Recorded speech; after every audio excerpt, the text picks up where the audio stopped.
Rosita. Now, if she tells people about the walkers, they're going to think it was because she was delirious.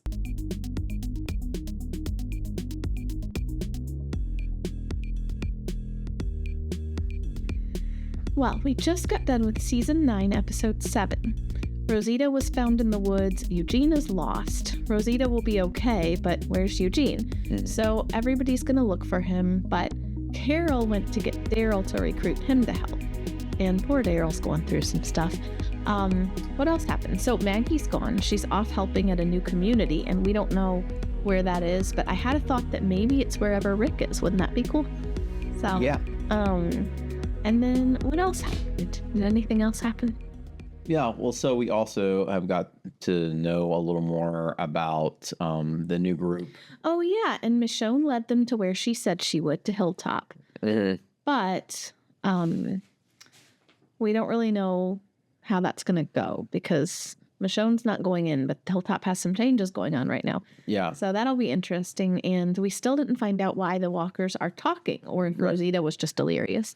Yep. We only saw that. We saw that a little bit in the beginning, and that was pretty much it. But yeah, we know that Eugene is trapped in a barn, apparently. They weren't able to go get him. So yeah. Well, hopefully he's not trapped, but or hiding out in a barn. Like, hopefully he's not trapped because he could be surrounded, trapped by walkers. That's what I meant. But, okay. Because I was thinking he could be trapped, surrounded by walkers, in which case he really does need them to come rescue him. Yeah. So, we didn't see Eugene this episode at all. He had the week off. That's right. So, yeah. So I guess we'll find out. But we did see, like you said, we saw Rosita, and she's delirious. So yeah, and she is going to be okay, they said. So that's good. But I can't wait till she tells everybody that she heard walkers talk. Yeah. Although I have a feeling they'll be like, Rosita, hey, look, you were really dehydrated. Yeah. You were probably pretty hungry. You might have been seeing some things, hearing some things. So I don't think they're going to believe her. Do you think they'll believe her? They probably won't. I think they're going to think that she was just, they'll probably not think, I don't think so. Yeah, because it would sound really crazy, and it would sound like, Rosita, you're probably just tired. I mean, they may give her the benefit of the doubt. I don't know. They'll probably not believe her, but then again, they may still, I don't know, investigate or something like that. We have a new character, and it's Dog. Daryl has a new friend. And he didn't give him a name. But you had a really good point that maybe he didn't give him a name because it helps him to maintain an emotional distance because he can't lose anybody else. Yeah. Which makes sense. But I don't think it'll help him. If something happens to the dog, he'll still grieve even without a name. Yeah, that's my theory on why Daryl wouldn't give him a name. Plus, maybe Daryl's probably just uncreative. But I think it's more or less. I like that because it shows that, okay, I'll have you as a companion, but I'm not getting close to you because I may lose you one day, and I don't want to feel bad about it. So, which of course he'll get close and be sad anyway. Or maybe he's thinking one day he might be starving and need food, and I don't think he could do that though. I don't think he would do that. No. I'm just saying though, in this world though, you never know when you need food. But he won't do that. He wouldn't do that. Imagine the poor dog, like what kind of life it's had all these past years. It's been like its whole life because dogs don't live that long. I mean, they've been at this for several years now. So that dog was born in this world, right? I mean, that dog is not from before. Right. It's not like the dog lived with a family and then the virus started and the dog ran off. And like this dog was born into this world. Yeah, it's been 7, 8, 9 years now. I mean, I guess the dog, technically, it'd be an old dog though. Yeah, it didn't seem old. 9 or 10 year old dog would be, I feel like, too old now to survive very well. You don't have a big, I mean, I know dogs can live much longer than that, but I feel like they get, I don't know, too many issues once you get to be about 13 or 14 as a dog. My dog lived to 13. Yeah, I mean, he could be 10 and be okay, I guess. So theoretically, he could have lived before and still be healthy enough to, do stuff. Yeah. But I'm glad that Carol got Daryl to come back and help because I don't like Daryl off on his own. I think he doesn't do well isolated. He really needs companionship and more than just the dog. And so I love that Carol is able to convince Daryl to like come back to the group. That's great. But I think it's so sad that Daryl's been like searching for Rick all this time. Yeah, that is really sad. It's been 6 years. It's just really sad. Yeah. And you know who we didn't see this episode?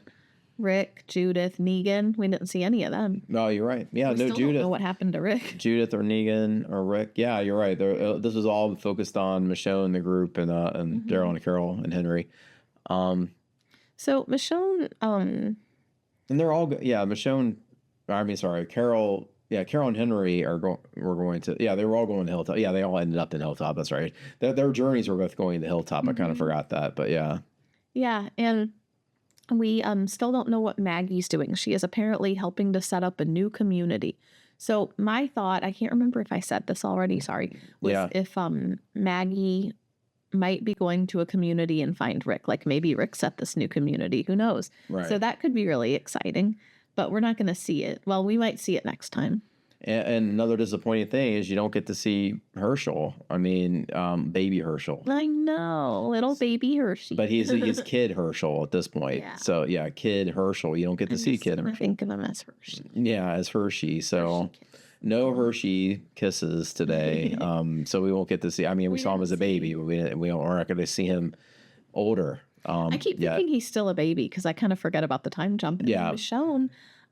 She has her son too, and we saw him just briefly, but I want to see more of him, see what he's like, and see if he's like Rick at all, and RJ or was it R? I think it is probably for like Rick Jr. or something. RJ. And then I really want Rick to come back because he needs to know he has a kid. Also, poor Judith, she hasn't seen her father since she was like 3 years old. I mean, they need to come back. We got to see that Jesus is in charge. He's the leader.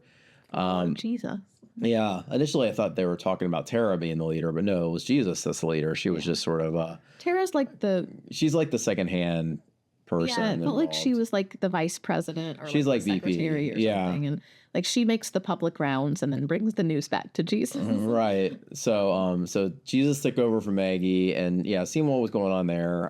But yeah, I did like learning a little bit more about our group. I didn't find that the most the new group. I don't find that the most compelling part, but I mean, it was good to know that they had a little bit about their backstory, I guess. Yeah, they're not as compelling because they're new and we are already attached to previous characters. We're like, well, we want to find out what's going on with our characters that we already know. But I am very interested in the new group. I think that I hope they stick around. I think it'll be a good. Are there any standout characters in the new group that you like yet, or?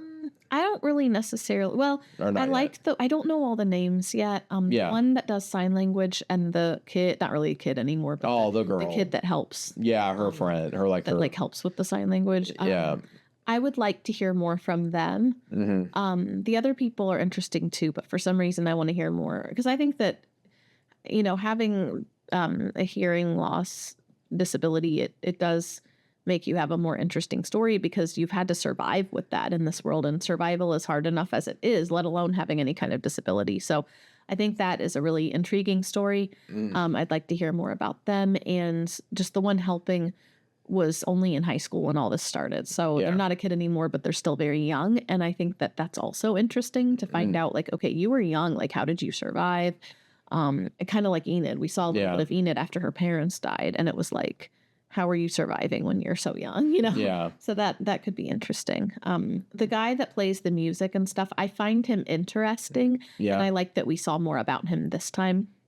Yeah, I like him. Mm-hmm. I think he's interesting. I like that he has, like I mentioned before, a little bit of a Eugene-ish to him, but not quite. I mean, he's definitely different, but I find some similarities just because he's definitely not someone that fits into this world. He's a little bit of a brainiac, just more on the music side of it. He's more artsy. Yeah. He's a nerd. About culture. He's nerd, but he's nerd in a different way. He's nerd about art and culture, while Eugene's more nerd about, like, I don't know, science. Yeah. Yeah, this guy is very like, as a society, we can't like function if we don't have music and art and things that bring us together. Like, that is the survival of a civilization he was talking about. So that's, it is very Eugene-ish, just in a different way. I have a feeling they won't. I have a feeling they'll be kind of at odds with each other, though, just because they're experts in totally different types of things, and I don't feel like they'll respect it. And Eugene might feel like, well, who cares about music and stuff like that when we have to survive? And when we have to survive, we need to like know these scientific things that help us survive. I don't need to like dance to the music of the flute when I'm trying to survive or something. So, Also, yeah, I was gonna say too. Before I forget, we saw Daryl had a scar similar to Michonne's. That was new. Yeah, that scar stuff freaks me out. I am so intrigued by that, but I also have this weird like fear of it where I almost don't want to know. Like it's going to be awful. Whatever Yeah, happened is probably going to be awful where you just like don't even want to have known that that happened. yeah, So, okay, the scars, like I don't know how bad things in actual real history I should bring up, but yeah, the scars first made me think of like former enslaved people after the Civil War that would be photographed with their scars, and then yeah, like just to kind of show the horrors of slavery, and then yeah. the the fact that the scar is in like an X shape made me think of like Holocaust people, Yeah. like Holocaust victims that would have tattoos. No, yeah, that's totally So true. it's because they're being marked in some way. Seeing the not tattoos, seeing the scars on the cast here, it just kind of makes me cringe. Like in a, do we even want to find out what happened because it's going to be really bad? Yeah, you kind of want to know like what did we miss and maybe why did they skip over that? I mean, I know they'll probably mention it, but you almost kind of wish they would have just shown it, just shown it in real time. But yeah, The thing is that it's like we came back. I think it's part of the intrigue. Like we came back. yeah, it's mystery. But over time, it's like something happened, something we don't talk about, something that we all have scars from. But like you're intrigued by what happened and you want to find out, and it'll slowly be revealed probably. Yeah, the But- mistrust is probably all connected. Yeah, but the thing is that if they showed it, you do kind of feel like, why did you guys skip over all of that? Like, why didn't we see it? Why'd you just skip over it? But I get what they're doing. It's intrigue to have where something happened and you want to know what it is. So Yeah, I feel like weirdly nervous to find out what it is that happened. It's gonna be bad. that It's gonna is. be really bad. Yeah. So So do you have any predictions on maybe what's coming? Oh, I just thought though. Okay, so my prediction, I was thinking they had some kind of war with some other group, and that the scars on their backs were, like they were prisoners of war or something like that. Yeah. But it just hit me. It could have been something within the groups that we already know, rather than an outside group. Yeah. Like maybe Hilltop had a little war with Alexandria or something. Like it could be groups we already know having some kind of war with. Yeah, because Michonne hadn't been to Hilltop in years, and even though Maggie wasn't there, which I thought was weird. They Right, completely that is weird. It's they like were not. they're cut off now. They're not friends anymore. They're not really friends. So I found that bizarre. Like Yeah, so that makes me think there was some kind of war maybe between the groups. yeah, maybe a little civil war. That would be really scary. Yeah, I would. I don't know.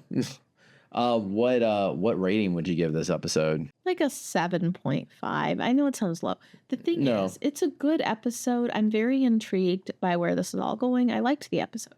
But it felt to me, occasionally we get these episodes that feel very like interim episodes. Like it's like something happened and then something else is about to happen, and we're seeing kind of the middle. Like sometimes episodes feel that way when they're traveling somewhere. Right. They're supposed to drop these people off at Hilltop.